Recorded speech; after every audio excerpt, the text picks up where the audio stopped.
أعوذ بالله من الشيطان الرجيم. بسم الله الرحمن الرحيم. هذا بيان الإمام المهدي المنتظر ناصر محمد اليماني يلقيه عليكم أحد أنصاره إلى الله، والبيان بعنوان: أفلا تعلمون أن الطبيعة بما فيها من بحار وجبال والسماوات تغضب من غضب الرب؟ من المهدي المنتظر إلى معشر الجن من مارج من نار، ومعشر البشر من صلصال كالفخار. الفرار إلى الله الواحد القهار. بسم الله الرحمن الرحيم، والصلاة والسلام على جد محمد رسول الله صلى الله عليه وآله الأطهار، وجميع أنصار الله الواحد القهار في الأولين وفي الآخرين وفي الملأ الأعلى إلى يوم الدين. من المهدي المنتظر الإمام ناصر محمد اليماني إلى كافة البشر الذين خلقهم الله من صلصال كالفخار، وكافة الجن الذين خلقهم الله من مارج من نار، المسلم منهم والكافر. اتقوا الله الواحد القهار، واتبعوا الذكر إليكم من ربكم القرآن العظيم الذي ابتعث الله به خاتم الأنبياء والمرسلين محمد رسول الله صلى الله عليه وآله وسلم رحمة للعالمين. وقد استمع إليه نفر من الجن. بسم الله الرحمن الرحيم.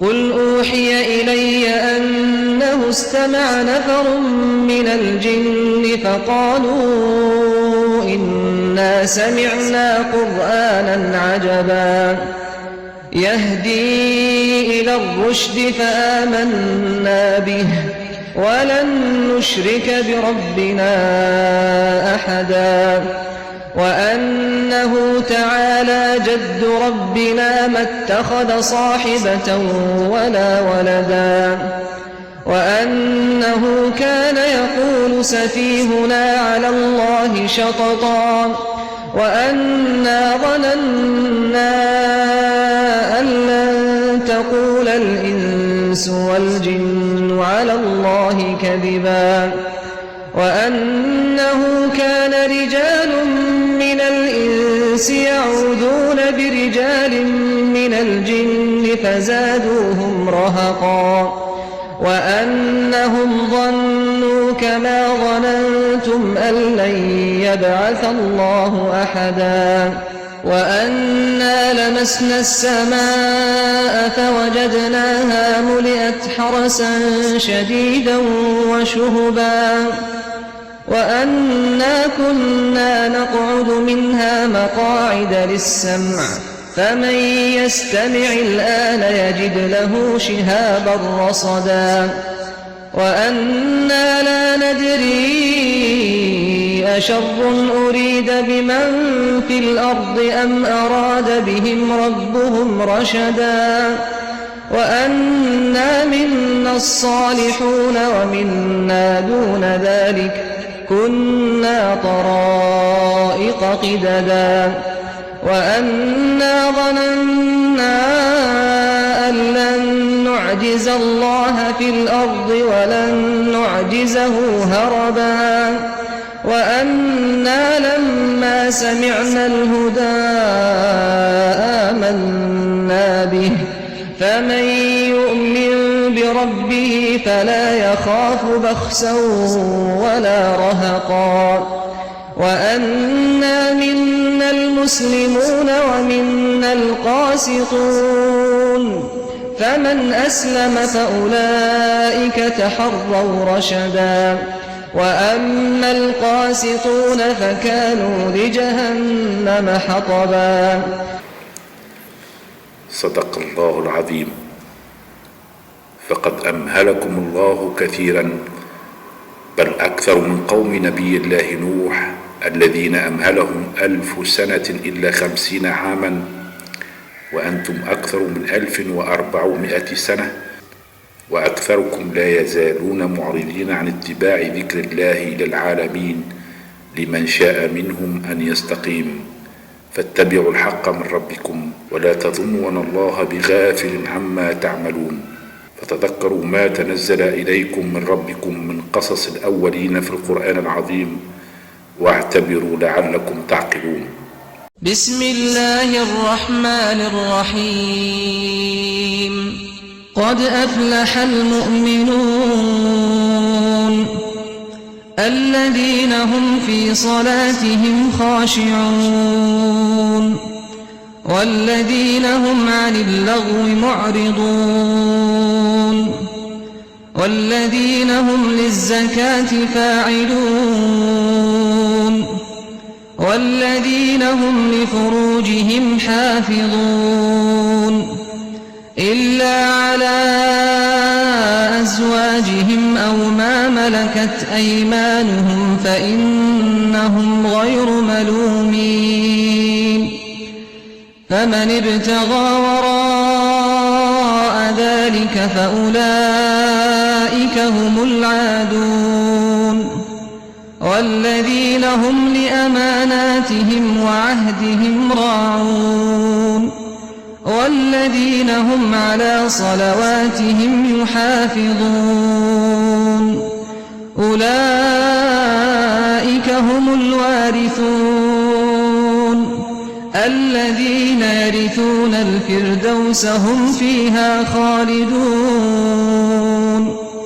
ولقد خلقنا الإنسان من سلالة من طين ثم جعلناه نطفة في قرار مكين ثم خلقنا النطفة علقة فخلقنا العلقة مضغة فخلقنا المضغة عظاما فكسونا العظام لحما ثم أنشأناه خلقا آخر فتبارك الله أحسن الخالقين. ثم إنكم بعد ذلك لميتون ثم إنكم يوم القيامة تبعثون.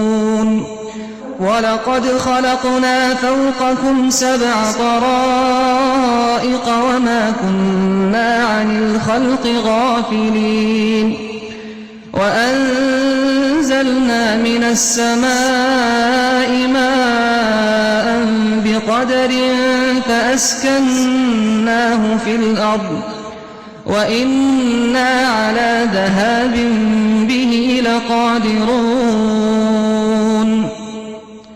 فأنشأنا لكم به جنات من نخيل وأعناب لكم فيها فواكه كثيرة ومنها تأكلون وشجرة تخرج من طور سيناء تنبت بالدهن وصبغ للآكلين وإن لكم في الأنعام لعبرة نسقيكم مما في بطونها ولكم فيها منافع كثيرة ومنها تأكلون وعليها وعلى الفلك تحملون. ولقد أرسلنا نوحا إلى قومه فقال يا قوم اعبدوا الله ما لكم من إله غيره أفلا تتقون. فقال الملأ الذين كفروا من قومه ما هذا إلا بشر مثلكم يريد أن يتفضل عليكم ولو شاء الله لأنزل ملائكة ما سمعنا بهذا في آبائنا الأولين إن هو إلا رجل به جنة فتربصوا به حتى حين قال رب انصرني بما كذبون فأوحينا إليه أن اصنع الفلك بأعيننا ووحينا فإذا جاء أمرنا وفارت النور فاسلك فيها من كل زوجين اثنين وأهلك إلا من سبق عليه القول منهم ولا تخاطبني في الذين ظلموا إنهم مغرقون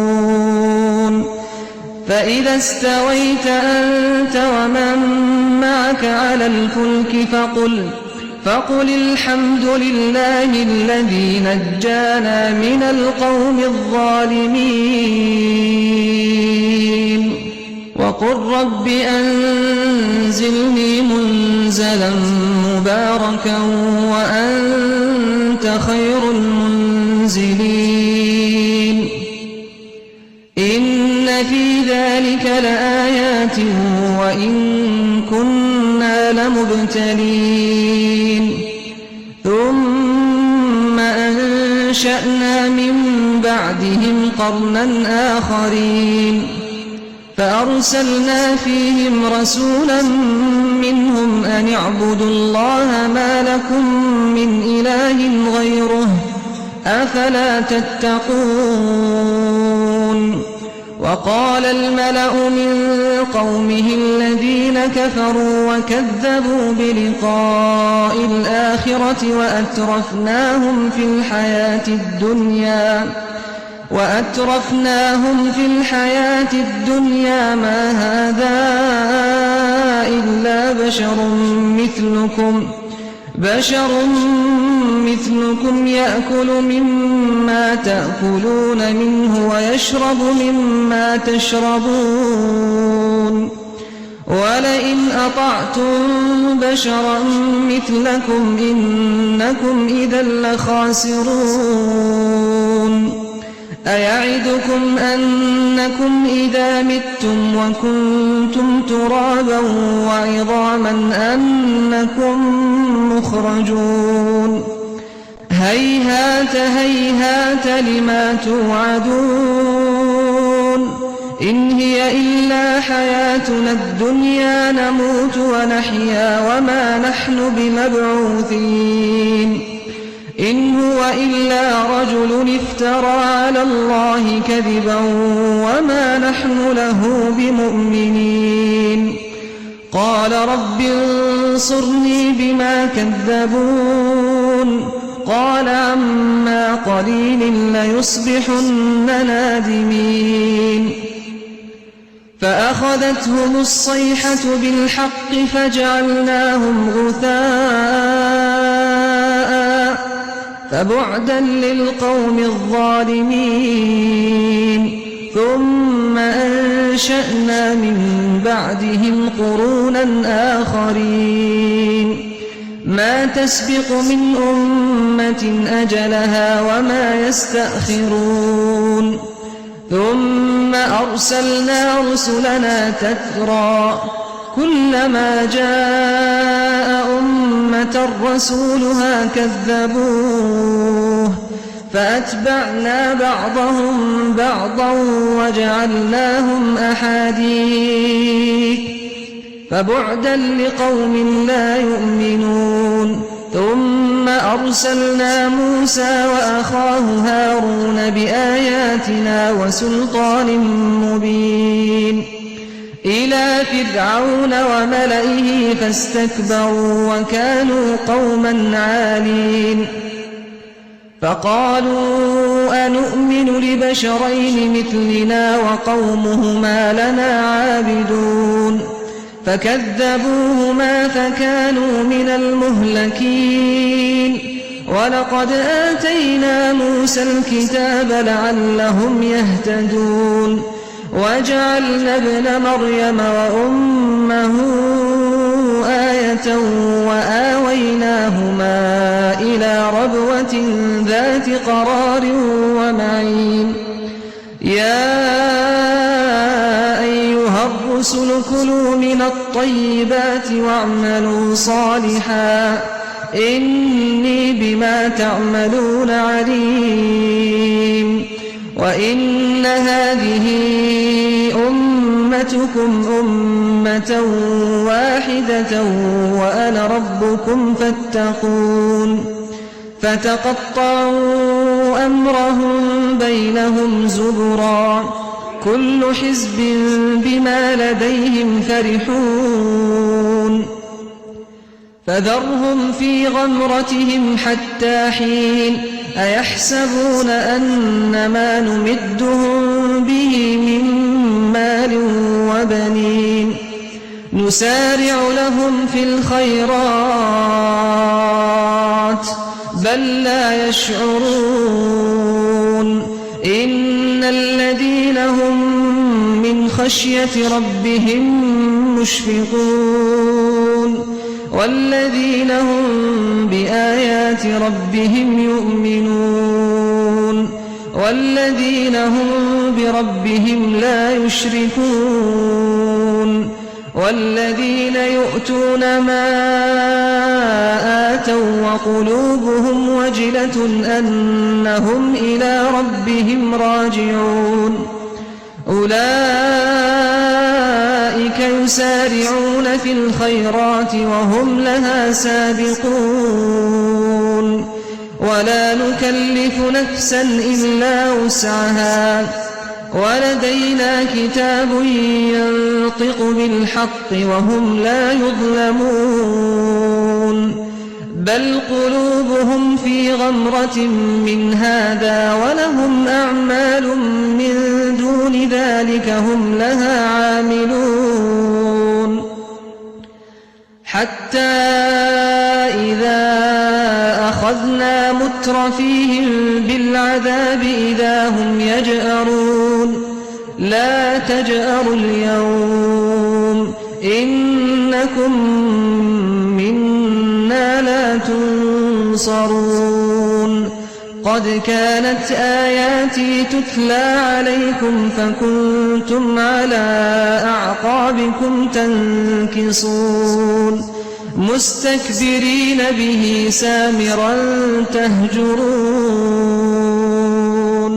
أفلم يدبروا القول أم جاءهم ما لم يأت آباءهم الأولين أم لم يعرفوا رسولهم فهم له منكرون أم يقولون به جنة بل جاءهم بالحق وأكثرهم للحق كارهون ولو اتبع الحق أهواءهم لفسدت السماوات والأرض ومن فيهن بل أتيناهم بذكرهم فهم عن ذكرهم معرضون أم تسألهم خرجا فخراج ربك خير وهو خير الرازقين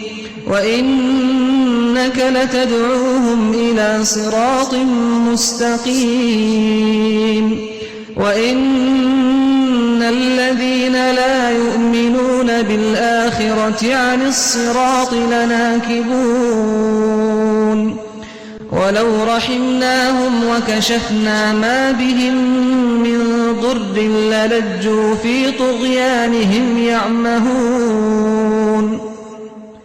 ولقد أخذناهم بالعذاب فما استكانوا لربهم وما يتضرعون حتى إذا فتحنا عليهم بابا ذا عذاب شديد إذا هم فيه مبلسون وهو الذي أنشأ لكم السمع والأبصار والأفئدة قليلا ما تشكرون وهو الذي ذرأكم في الأرض وإليه تحشرون وهو الذي يحيي ويميت وله اختلاف الليل والنهار أفلا تعقلون بل قالوا مثل ما قال الأولون قالوا أئذا متنا وكنا ترابا وعظاما أئنا لمبعوثون لقد وعدنا نحن وآباؤنا هذا من قبل إن هذا إلا أساطير الأولين قل لمن الأرض ومن فيها إن كنتم تعلمون سيقولون لله قل أفلا تذكرون قل من رب السماوات السبع ورب العرش العظيم سيقولون لله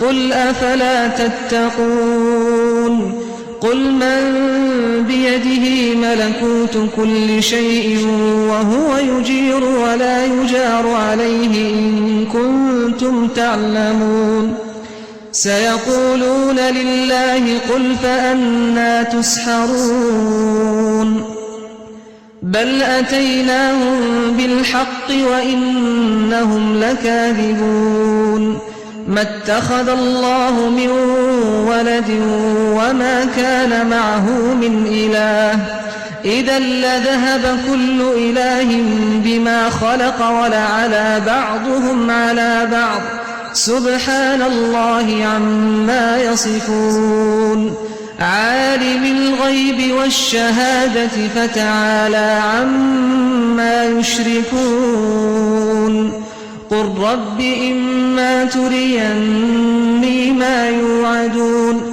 رب فلا تجعلني في القوم الظالمين وإنا على أن نريك ما نعدهم لقادرون ادفع بالتي هي أحسن السيئة نحن أعلم بما يصفون وقل رب أعوذ بك من همزات الشياطين وأعوذ بك رب أن يحضرون حتى إذا جاء أحدهم الموت قال رب ارجعون لعلي أعمل صالحا فيما تركت كلا إنها كلمة هو قائلها ومن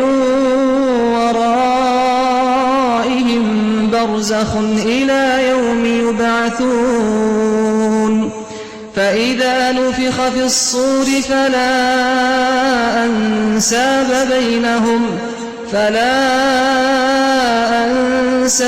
بينهم يومئذ ولا يتساءلون فمن ثقلت موازينه فأولئك هم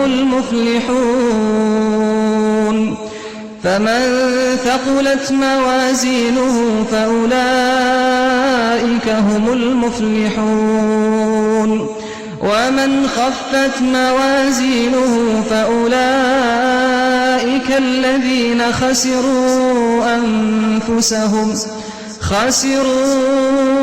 أنفسهم في جهنم خالدون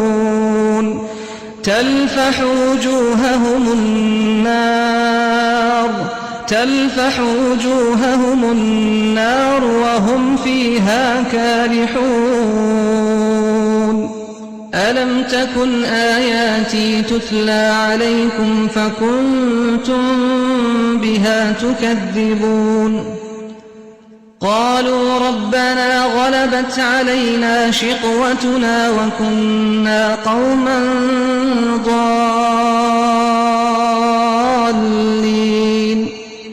ربنا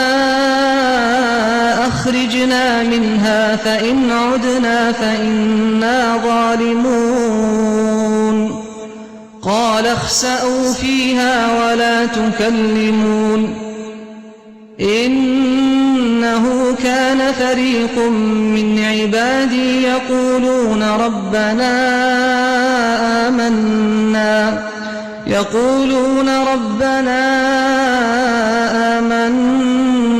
فاغفر لنا وارحمنا وأنت خير الراحمين فاتخذتموهم سخريا حتى أنسوكم ذكري وكنتم منهم تضحكون إني جزيتهم اليوم بما صبروا أنهم هم الفائزون قال كم لبثتم في الأرض عدد سنين قالوا لبثنا يوما أو بعض يوم فاسأل العادين قال إن لبثتم إلا قليلا لو أنكم كنتم تعلمون أفحسبتم أنما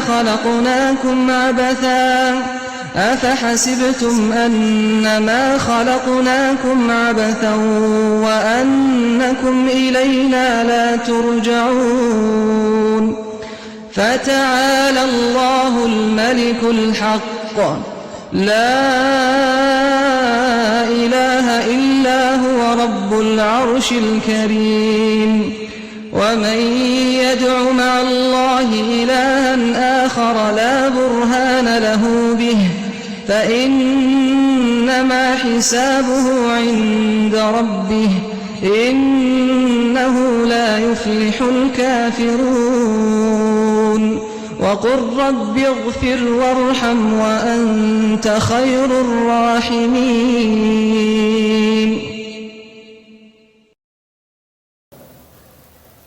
صدق الله العظيم. فتذكروا قول الله تعالى أفحسبتم أنما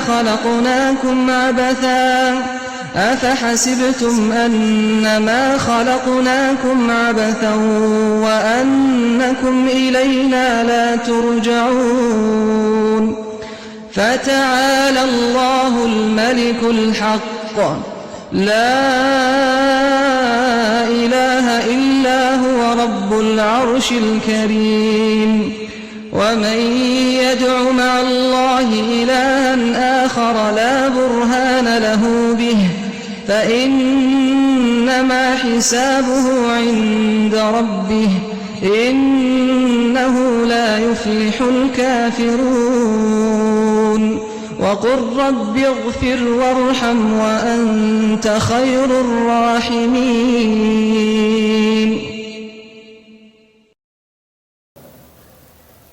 صدق الله العظيم.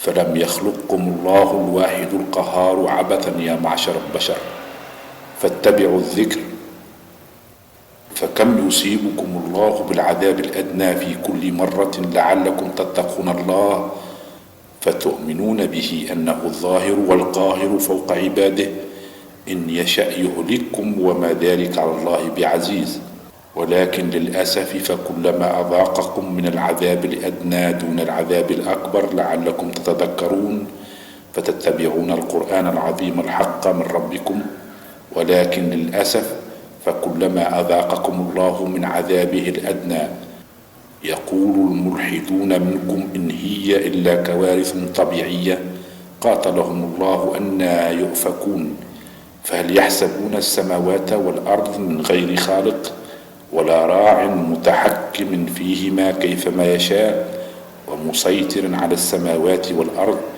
أم خلقوا من غير شيء خلقهم وهم يعلمون أن لكل فعل فاعل. وقال الله تعالى بسم الله الرحمن الرحيم أم خلقوا من غير شيء أم هم الخالقون أم خلقوا السماوات والأرض بل لا يوقنون. صدق الله العظيم. أم عندهم خزائن ربك أم هم المسيطرون صدق الله العظيم. وما خلقنا السماء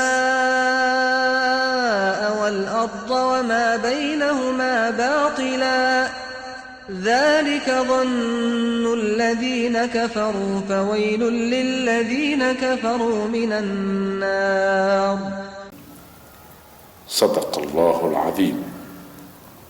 ويا معشر البشر، اتقوا الله الواحد القهار، واتبعوا ذكر الله إليكم من ربكم القرآن العظيم، واتبعوا أحسنه، واكفروا بما خالف لمحكمه، وإني المهدي المنتظر أنذركم بمحكم الذكر لعلكم تتذكرون.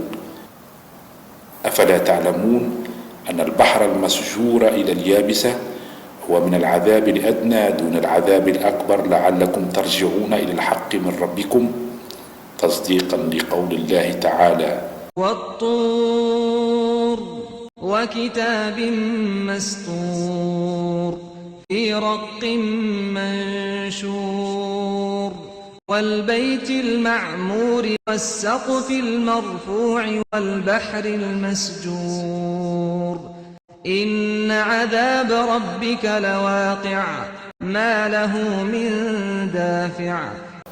صدق الله العظيم. وأقسم الله للبشر بالبحر المسجور في كل مرة فيهلك ما يشاء منكم ليعتبر الآخرون، ولكن للأسف إني أجد الكافرين والمسلمين الذين لا يعقلون يقولون إنما هي كوارث طبيعية، ثم يلجوا في طغيانهم يعمهون، ولم يعتبروا ولم يرجعوا إلى اتباع الحق من ربهم. أفلا يعلمون أن ذلك من العذاب الأدنى قبل أن يفتح عليهم بابا ذا عذاب شديد بالعذاب الأكبر، برغم أن الله يصيبهم بالعذاب الأدنى ثم يرحمهم الله فيكشف الله ما بهم لعلهم يتبعون الحق من ربهم. فقال الذين لا يعلمون إنما هي كوارث طبيعية، ثم يلجوا في طغيانهم يعمهون. ولذلك قال الله تعالى: ولو رحمناهم وكشفنا ما بهم من ضر للجوا في طغيانهم يعمهون ولقد أخذناهم بالعذاب فما استكانوا لربهم وما يتضرعون حتى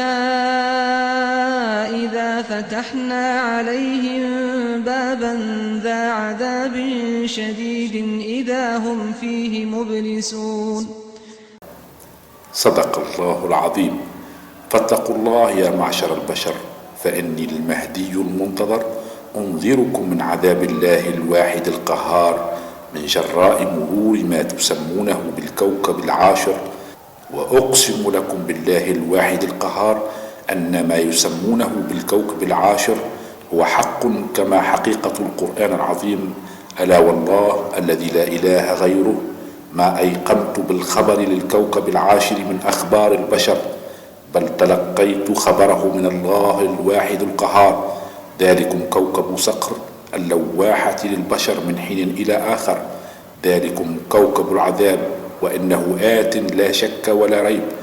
فمن يجركم من عذاب الله يا معشر المعرضين عن اتباع الذكر من المسلمين والكفار بالذكر، يا من يجعلون العذاب الأدنى تحت مسمى الكوارث الطبيعية، فإنكم ملحدون بالله سبحانه وتعالى علوا كبيرا. وما خلقتكم الطبيعة حتى تهلككم وقت ما تشاء وكيفما تشاء، سبحان الله العظيم، بل بأمر من الله الواحد القهار يوحي لهما رب الأرض والسماوات. ثم استوى إلى السماء وهي دخان فقال لها وللأرض ائتيا طوعا أو كرها قالتا أتينا طائعين. صدق الله العظيم. أفلا تعلمون أن الطبيعة بما فيها من بحار وجبال والسماوات تغضب من غضب الرب وتستأذن الله كل يوم أن تنقض على الكفار بالله الواحد القهار من عبيده فتهلكهم فلا يأذن الله لهم إلا حين يشاء. وقال الله تعالى: وقالوا اتخذ الرحمن ولدا لقد جئتم شيئا إدا تكاد السماوات يتفطرن منه وتنشق الأرض وتخر الجبال هدا أن دعوا للرحمن ولدا وما ينبغي للرحمن أن يتخذ ولدا إن كل من في السماوات والأرض إلا آتي الرحمن عبدا لقد أحصاهم وعدهم عدا وكلهم آتيه يوم القيامة فردا. صدق الله العظيم. فاتقوا الله الواحد القهار يا معشر البشر، وتالله إنما تسمونه بالكوارث الطبيعية إنما ذلك هو العذاب الأدنى دون العذاب الأكبر لعلكم ترجعون إلى الله فتتبعون أحسن ما أنزل إليكم من ربكم في محكم القرآن العظيم رسالة الله إليكم جميعا وأنتم عنه معرضون.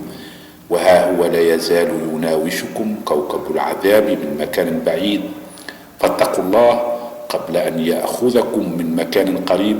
فاتقوا الله يا أولي الأبصار قبل أن يسبق الليل النهار. وقال الله تعالى: ولو ترى إذ فزعوا فلا فوت وأخذوا من مكان قريب وقالوا آمنا به وأنى لهم التناوش من مكان بعيد وقد كفروا به من قبل ويقذفون بالغيب من مكان بعيد وحيل بينهم وبين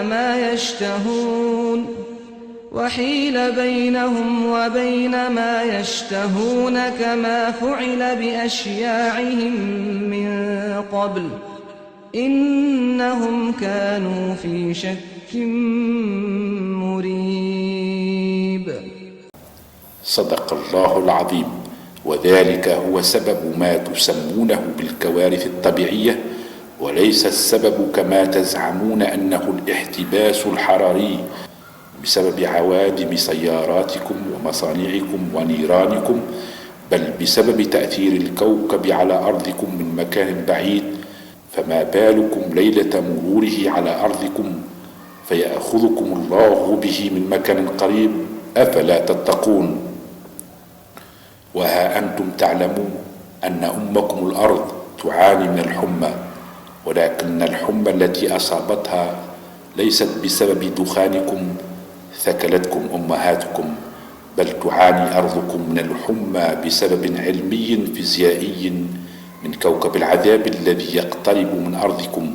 وليست هذه المرة الأولى التي يقترب فيها من أرضكم، بل اقترب كوكب العذاب عديد المرات في قبلكم في كل دورة له كونية بقدر مقدور في الكتاب المسطور، غير أن هذه المرة تعتبر أقرب المرورات جميعا، وبسبب ذلك سوف يجبر أرضكم على التراجع فيسبق الليل النهار بسبب مرور ما تسمونه بالكوكب العاشر، ولعنة الله على الكاذبين.